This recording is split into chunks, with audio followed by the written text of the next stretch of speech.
শুধুমাত্র রাজনৈতিক উদাসীনতার কারণে পশ্চিমবঙ্গকে বারবার অনুরোধ করা সত্ত্বেও এই সম্প্রদায়ের মানুষকে কেন্দ্রীয় সরকারি প্রকল্পের আওতায় আনা হয়নি, পদক্ষেপ নেওয়া হয়নি। রেলে could not finish 43 projects, 13 new routes, 4 gauge conversion and 26 projects of laying additional tracks।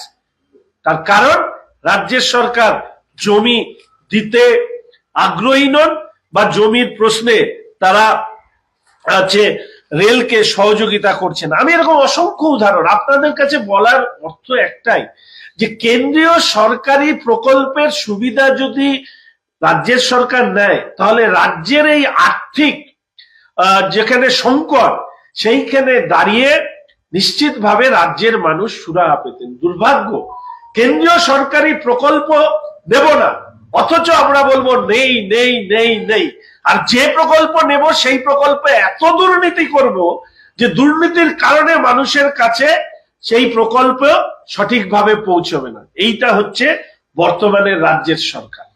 আর শেষ করেছিলাম এই কথা বলে যে আমাদের মাননীয় অর্থমন্ত্রী মুখ্যমন্ত্রী মাঝে মাঝে কখনো কখনো অভিষেক বাবু হুঙ্কার দেন কেন্দ্রের টাকা দরকার নেই, কখনো কখনো এরা বলে, কিছু মন্ত্রী আছে বিরোধী বিধায়কদের প্রশ্নের উত্তর দিতে উঠলেই বলে কেন্দ্র টাকা দেয় না। আমি অর্থর সংকটের কারণে তারা নাকি কাজ করতে পারছে না। তো আমি শুধু ওনাদের কাছে জিজ্ঞেস করেছিলাম আমার বক্তব্যের প্রথমার্ধে যে পশ্চিমবঙ্গের দুটো রাস্তা আপনারা জানেন, চ্যাটার্জি মুখার্জি রোড, জানেন না আপনারা নিশ্চয়ই, কলকাতায় এরকম নামের রাস্তা আছে, চ্যাটার্জি আর মুখার্জি রোড।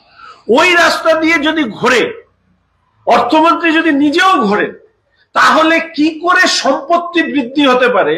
টালির চালের থেকে কয়েক হাজার কোটি টাকার সম্পত্তি কিভাবে বৃদ্ধি করা যেতে পারে? সমাজসেবী হয়ে কোটি কোটি টাকা কি করে আপনি ইনকাম করতে পারেন?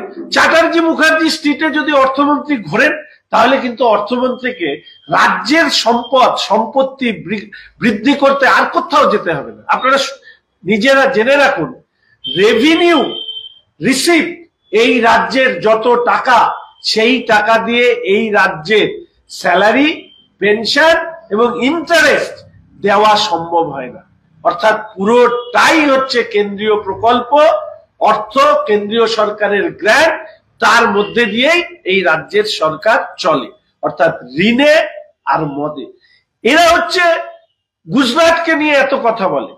আপনাদের জানা দরকার যে গুজরাটে কোনো এক্সাইজ ডিপার্টমেন্ট নেই, অথচ গুজরাটের টোটাল বাজেটের 65% টাকা গুজরাটের নিজস্ব রাজস্ব সংগ্রহ হয়।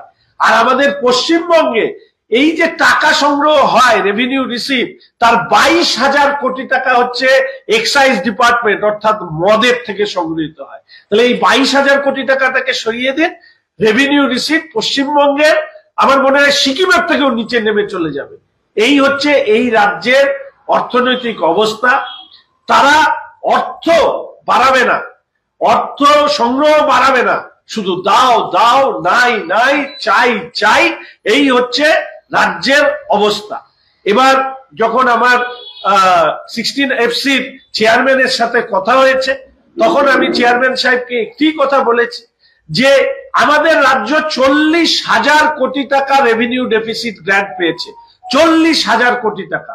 তা সত্ত্বেও আমাদের রাজ্যের রেভিনিউ ডেফিসিট এই মুহূর্তে জিডিপির 3.74%, অর্থাৎ বৃদ্ধি পেয়েছে সর্বভারতীয় গড় থেকে। ডেফিসিট গ্র্যান্ট পাওয়া সত্ত্বেও আমাদের রেভিনিউ ডেফিসিটটাকে আমরা মিট আপ করতে পারছি না, আর কেন্দ্রের কাছ থেকে আমরা অর্থ চাইছি বিভিন্ন ধরনের সামাজিক প্রকল্পের জন্য।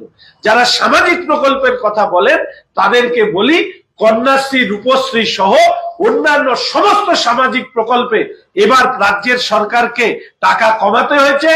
লক্ষ্মীর ভান্ডারে এই কারণে কোনো বরাদ্দ, বাড়তি বরাদ্দ তারা করতে পারেননি, টাকা বাড়াতে পারেননি, কারণ রাজ্যের আর্থিক সংকট এমন জায়গায় পৌঁছেছে যে এই রাজ্যের মাননীয় মুখ্যমন্ত্রীর অন্যতম বেঞ্চমার্ক প্রোগ্রাম হিসাবে লক্ষ্মীর ভান্ডার বলা হয়, সেই লক্ষ্মীর ভান্ডারে আমরা তো ভেবেছিলাম উনি 3,000 টাকা করবেন, 1,500 টাকার থেকে 5 পয়সা বাড়াতে পারেননি, ভোটের আগে হয়তো কিছু একটা করবেন।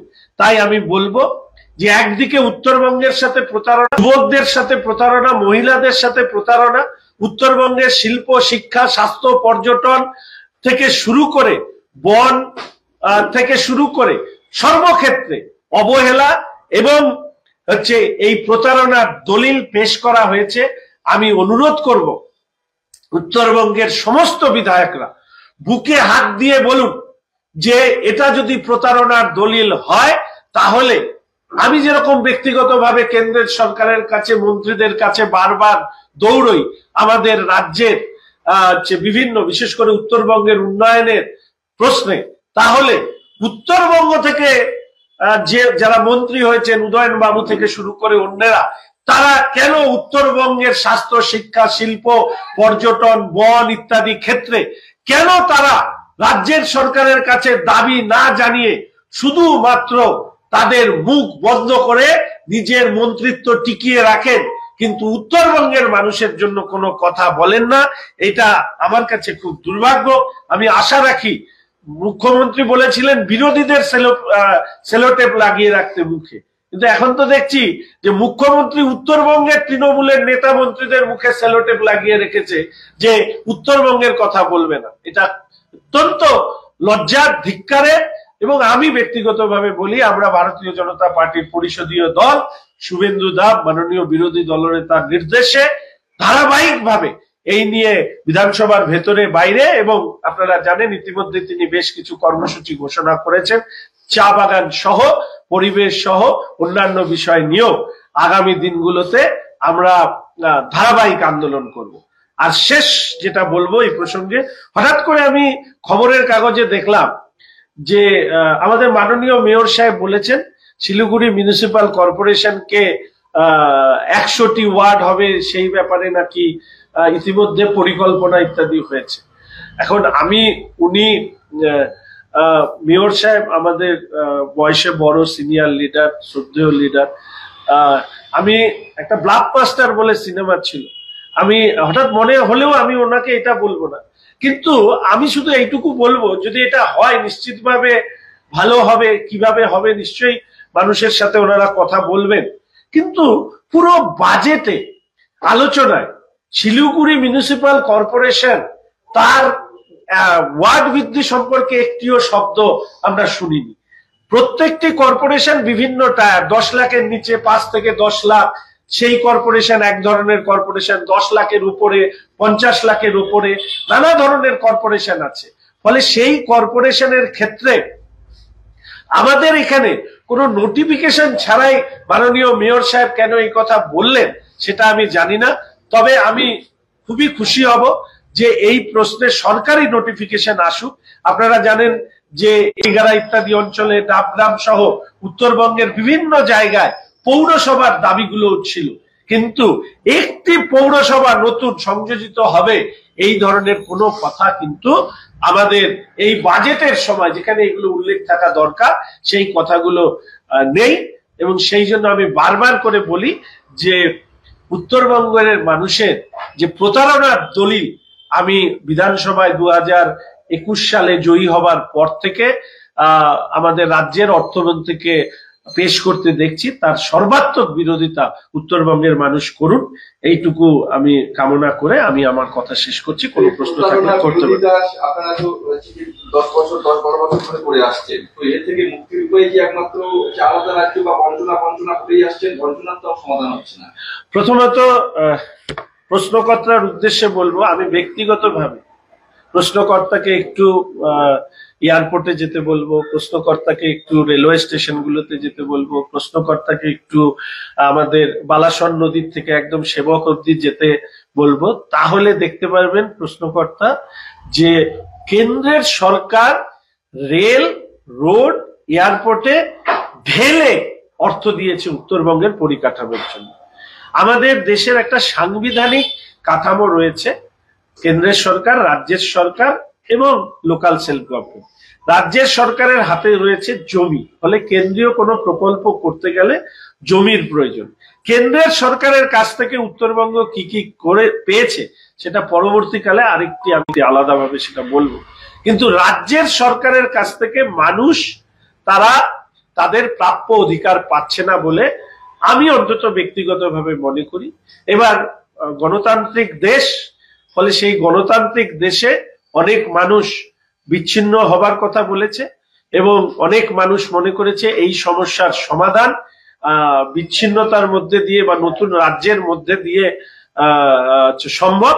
কিন্তু আমি যেহেতু ভারতীয় জনতা পার্টি করি, ভারতীয় জনতা পার্টির রাজনৈতিক সিদ্ধান্ত হচ্ছে অখণ্ড বাংলা।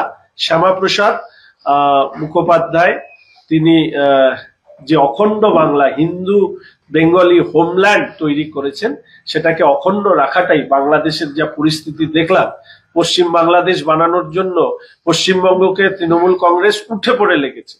महावीर इलेक्ट्रिकल्स 50 से अधिक वर्षों के अनुभव और सद्भावना के साथ सिलीगुड़ी का लीडिंग इलेक्ट्रिकल्स की दुकान, जहां Havells gold medal, RR cables, Crabtree, Legrand, Bajaj और कई अन्य कंपनियों के डिस्ट्रीब्यूटर्स और होलसेल व्यापारी हैं।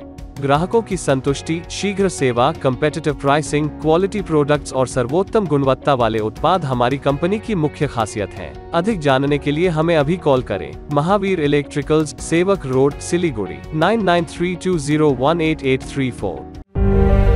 Welcome to Ganpati Dwarika Gallery, your world of wonder, where every brick builds a story of growth. With innovative design and world-class amenities, it's a space set to redefine business success. Ganpati Dwarika Gallery, coming soon to Siliguri. 6 টাকায় 1 কোটি কোটি টাকা, 6 টাকায় মাত্র 6 টাকায় 1 কোটি। হ্যাঁ সত্যি, কিনুন deer সাপ্তাহিক লটারি মাত্র 6 টাকায় আর পেয়ে যান প্রথম পুরস্কার 1 কোটি টাকা।